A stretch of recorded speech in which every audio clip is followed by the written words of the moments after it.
Bonjour à tous, très heureux de vous retrouver sur le plateau de Delta TV pour une nouvelle saison de sport, mais aussi une nouvelle saison d'agenda. Et le premier invité aujourd'hui est Christian Duhamel, le président de l'USG. Christian, bonjour, ça a été les vacances? Bonjour à tous, parfait, impeccable, tout va Moi bien. aussi, vous avez vu, ça se voit. Hein. Alors Christian, si vous êtes ici, c'est surtout pour parler foot, nouvelle saison, nouvelles ambitions avec une équipe qui n'a pas trop bougé en l'intersaison. C'est une volonté de votre part de conserver un effectif, j'allais dire, constant tout au long d'un cycle? Ouais, c'est une volonté de notre part, bien sûr, d'essayer de garder quand même une grosse base qu'on avait déjà l'année dernière. Effectivement, on a quand même aussi fait quelques retouches, mais c'est surtout une volonté du staff technique qui a souhaité regarder beaucoup de garçons, quoi. Puis c'est aussi la volonté des garçons de rester, parce qu'on n'est pas non plus maître dans tous les cas.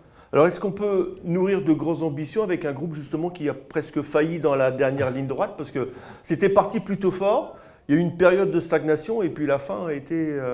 La fin, pour revenir rapidement sur la saison dernière, la fin, effectivement, on a été un peu juste, mais on était surtout juste en effectif. C'est là qu'on se rend compte qu'il faut un gros effectif. On a fini les saisons avec pas mal de blessés, des suspendus. Donc, il nous a manqué, je vais dire, c'est pour les 3-4 derniers matchs, un peu le sprint final, on l'a loupé à cause de l'effectif. Bon, cette année, de grosses ambitions, je suis pas convaincu parce que je dirais qu'on va essayer de faire au mieux. Et on va essayer de se classer le mieux possible. Parce qu'on sait que la division d'honneur, ça va être un groupe terrible, quoi. C'est un groupe d'enfer, quoi. Je pense que ça va être très difficile. Il y a beaucoup d'équipes qui sont très ambitieuses. Je ne pense pas qu'aujourd'hui, Gravelines se fait favori. Je dirais qu'on fait partie plutôt des outsiders, quoi. Parce que c'est spécifique à la DH, là, les fameux groupes de la mort, mais on a l'impression que votre groupe il a l'air beaucoup plus costaud que les autres groupes des autres régions. Ah, mais c'est vrai, c'est reconnu d'ailleurs, c'est reconnu dans la France que le groupe de division d'honneur du Nord est celui le plus difficile. Ce qui est marrant, quoi. Enfin, marrant, non, mais c'est vraiment... Pas marrant pour vous, surtout. C'est pas marrant pour nous. Mais c'est vrai que c'est un groupe qui est un groupe difficile. C'est comme ça pratiquement depuis que je connais la division d'honneur. Comment on peut expliquer ça, justement? Parce que finalement le foot dans le Nord est d'un très bon niveau. Je crois que c'est ça, c'est ce qu'il faut se dire. Il y a nous, il y a le Nord et puis il y a la région parisienne, quoi. C'est ça. Alors, on parlait justement des cadors de cette année. L'année dernière, il y a une réserve pro qui est montée, celle de Boulogne. Cette année, il y en a une qui est en train de s'affirmer, c'est celle de Dunkerque, avec d'autres équipes, j'allais dire toujours les mêmes, parce que forcément, il n'y en a qu'un qui monte. Oui, c'est ça aussi. Il n'y a qu'une équipe qui monte. Je pense que les favoris, Michel, vous venez de les donner. Il y a Dunkerque, bien sûr. Dunkerque qui, pour moi, sera le grand favori. Puis derrière, on peut mettre des équipes comme Maubeuge, comme Saint-Amand, qui sont toujours là. Et je pense qu'il y a ils sont toujours là parce qu'ils n'arrivent pas à monter. Oui, ils sont toujours dans le haut du classement. Ah, oui. Et je pense qu'il y a une équipe que maintenant je connais très bien, c'est Roubaix, quoi. Je pense que Roubaix a cette volonté de monter. Et évidemment Saint-Omer, parce que Saint-Omer, ils ont fait deux l'année dernière, Roubaix. Oui, ils ont fait deux. Ouais. Je pense que Roubaix va être aussi dans les grands favoris. Et c'est une équipe qui est déjà très difficile à manipuler. Puis ils ont un très bon jeu, quoi. Ils ont une superbe équipe. Et puis il y a bien sûr Saint-Omer qui restera toujours avec sa volonté d'aller en CFA2. Ouais. Aujourd'hui, c'est pas qui notre l'a connu comme vous. Vous étiez tous les deux en CFA2 à l'époque de Dunkerque. Il y avait même chaque match était un derby. Oui, pratiquement. Et je veux dire que, aujourd'hui, au niveau du club, c'est pas nécessairement notre volonté dans la CFA2. Notre volonté est d'abord de stabiliser, de voir. Et puis après, à un moment, il faut être carré, quoi. Il faut être clair. On n'a pas nécessairement les moyens pour aller en CFA2. Je parle des moyens financiers. On ne les a pas. C'est quoi un budget, ça, pour monter en CFA2? Le budget de monter, c'est une chose, mais c'est surtout le budget de rester, de pérenniser en CFA2. Aujourd'hui, on n'a pas... Après un budget... Ouais, c'est sûr que c'est pas tout de monter, si c'est pour faire l'ascenseur... Voilà, à un moment, il faut être clair. Après un budget de CFA2, il faut compter entre... Après, je parle toujours budget, mais il y a tellement de choses qui rentrent dans un budget, parce qu'il y a des clubs qui disent, oui, nous on a moins, mais ils ont à côté la formule des emplois. Et ils ont plein de choses à côté, où ils ne donnent pas tant, par exemple, par rapport à la formation, des choses comme ça. Donc moi, je dis un budget qu'on veut intéressant pour aller en CFA2, il faut compter... Pour jouer un rôle en CFA2. Faut compter 500 000 €, quoi. Mais je parle l'ensemble du club, hein, attention. Ouais. Et nous, j'inclus dedans les féminines, attention. Ça fait 120 fois le transfert d'Anthony Martial. Hein. Ouais, c'est ça à peu près. Tu calcules bien. Mais c'est vrai. Il faut compter ça pour pouvoir pérenniser et puis avoir de l'ambition. Monter, c'est bien. Y rester et avoir de l'ambition, c'est autre chose. Ouais, c'est sûr. Alors, la saison vient de commencer. Une victoire contre Hasbrook, un nul à Alequin. C'est conforme au tableau de marche que vous vous étiez, entre guillemets, fixé ou... Bah, l'idée de base, bien sûr, si on dit une victoire à la maison, un match nul à l'extérieur, c'est important. Parcours de champion, C'est ça. clair. C'est un parcours qu'on pourrait dire de champion. Mais il faut remettre tout à niveau. Les deux équipes qu'on a rencontrées, c'est deux équipes qui viennent de monter. Donc, il faut tout relativiser, quoi. Je dirais que maintenant, on va, à partir du moment où on va accrocher, on va voir les gros morceaux, on va voir. On va voir au niveau où on est réellement, quoi.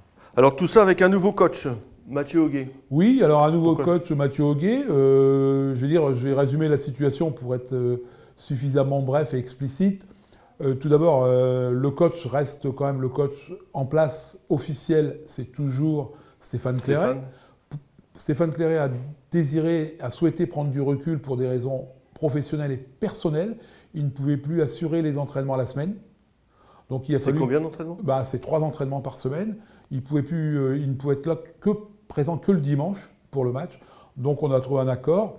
Et c'est d'après ces propositions acceptées par nous, Mathieu Auguet est devenu l'entraîneur. Je vais dire, c'est lui qui fait les entraînements, qui manage l'équipe et qui fait l'équipe. Donc c'est lui le coach, je vais dire, de l'US Gravelines. C'est Mathieu Auguet, qui d'ailleurs, je pense, très compétent. Il y a aucun doute. Il est encore ses statuts d'entraîneur-joueur, il joue encore ou... C'est à lui de décider, quoi. C'est à lui, il peut être joueur, il peut être entraîneur. Il est quand même important dans la surface, quoi. Absolument. Et puis, dans la soupe, hein. Oui, et c'est à lui de décider. Il est blessé l'année dernière, peut-être un peu... Ouais, c'est vrai. Fragile, fragile entre guillemets, quoi. Mais il reste joueur, entraîneur. Ouais. Mais il peut apporter d'énormes services quand même. Hein. Il est là, c'est à lui de juger quand il doit apporter. De ce côté-là, on l'a laissé complètement maître. Il décide. Il est coach, donc il décide. C'est lui le chef. Allez, donc on va terminer avec une question sur les filles. Oui. Les filles, on est toujours présents et ils existent toujours. Nos filles, elles sont en division d'honneur. Ouais. Là aussi, on va remettre en place une équipe de U19 féminine qui va prendre son élan dès le début du championnat aux environs du 20 septembre, je crois. Notre volonté, c'est toujours de continuer avec les filles, de continuer de les développer, même si c'est effectivement difficile. Mais on va continuer, on va se battre avec nos filles. Parce que quand on voit celles qui sont passées là, notamment Claire Lavogé... bien sûr, mais ça prouve qu'on n'était pas si mauvais que ça. Non, non. Donc on a beaucoup de filles qui sont effectivement parties jouer à des plus hauts niveaux, parce qu'il n'y a pas qu'elles, il y en a d'autres. C'est tout. Maintenant, le club, c'est comme ça, c'est l'évolution du foot. Et que nous, malheureusement, on est en division d'or. Mais on reste ambitieux. Mais après, c'est pareil, à un moment, c'est des questions de moyens. Ouais. Mais on reste ambitieux. Et c'est un groupe que vous avez renforcé avec d'autres filles qui étaient parties. Je pense notamment, il y en a plusieurs qui étaient parties sur Calais, qui éventuellement... Oui, on a quelques retours à la base, si je puis dire, au club d'origine. On a Maureen Bigot qui est également revenue. Qui est revenue d'Arras, mais qui doit beaucoup travailler parce qu'elle a arrêté presque 1 an, donc elle doit beaucoup travailler. On a d'autres filles qui sont revenues.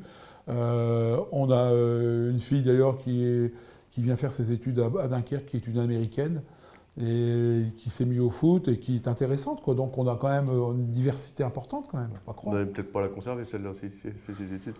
Ouais, on va pas non. Samourage d'un Gravelinois et puis peut-être. Peut-être, je lui souhaite d'ailleurs. Allez, donc prochain match Cambrai. On reçoit Cambrai. Dimanche à 15h. Une victoire forcément. On mise tout sur la victoire, on verra bien. Et la Coupe de France, c'est la semaine prochaine, le tirage au sort, c'est cette semaine. Ouais, c'est jeudi soir, on verra qui on va rencontrer. Écoutez Christian, on va terminer par une petite question un petit peu prospective. En fin de saison, vous voyez où ? Si on est dans je ne veux pas non plus être trop optimiste et trop pessimiste. Non, mais pas jouer les Giroud non plus. Non, je ne vais pas jouer le Giroud, mais si on est entre la 3e et la 6e place, c'est bien, quoi. Je dirais que c'est bien. Après, si on est premier, on va le faire. On prendra la première place et on montera. J'espère bien. Allez, on se retrouvera en fin de saison pour faire un bilan. Ok. Entre-temps, on recevra Mathieu Auguet pour voir un petit peu ce qu'il pense de sa nouvelle profession, je pense qu'on peut dire. Son nouveau statut. Son nouveau statut. Allez, Christian, merci beaucoup. Nous, on se retrouve bien évidemment la semaine prochaine pour un nouvel agenda. Alors, est-ce qu'il sera sport ou est-ce qu'il sera festivité ? Vous le verrez la semaine prochaine. Allez, d'ici là, passez un bon week-end. Allez, au revoir. Au revoir.